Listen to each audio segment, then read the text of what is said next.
This is Ricardo Gaona. He's here from Los Angeles. He's actually a native Angelino. Yeah. Go talk to us.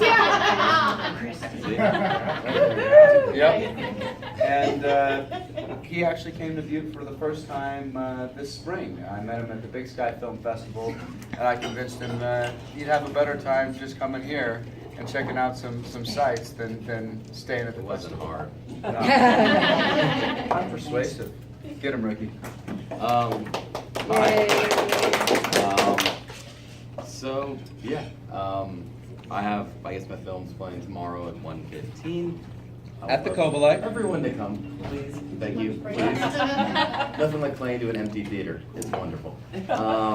But yeah, it's about kids that work in the Central Park of Antigua, Guatemala, selling ice cream, shiny shoes, doing like traditional braids in the hair. They're all of Mayan descent, and their parents and families usually live 3 or so hours up in Quiche, which is on the border of Mexico, where, you know, that nice little 8.1, 8.2 hit off the coast of Chiapas. And yeah, basically the film is not your traditional documentary in that, like, there's no talking heads. It's mostly just put together to be like a day in the life of the kids, and also trying to capture the beats and rhythms of the city, which is like the major tourist hub of Guatemala, where a lot of people come from all over to learn Spanish and just see a really, really beautiful UNESCO World Heritage Site, or as one of the expats said, the Spanish sure screwed everything up, but they left a beautiful city behind.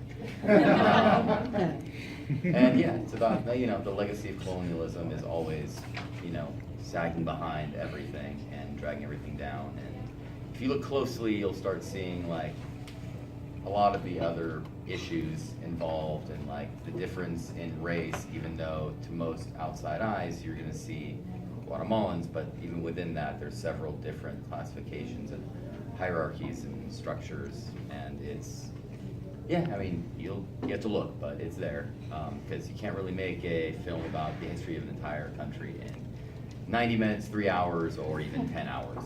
It's kind of a futile, quixotic task to do that. So I just decided to make a film about some kids that I thought were really wonderful and fascinating, and are not to be, you know, that was the thing we tried to avoid, is that we didn't want to make it something where it's, look at these people you're supposed to pity. We wanted to show like, hey, this is their lives, this is how they live it, and they're heroes because they power through every day, and they make the best of their lives, you know. And when you ask them about, you know, what things bother them, which we don't really have this in the movie, but we just, you know, from just talking at the same time, it's not that, you know, some of them sleep on like a concrete floor with a tarp or anything else. That's not the stuff they talk about. It's like they miss their family. That's it.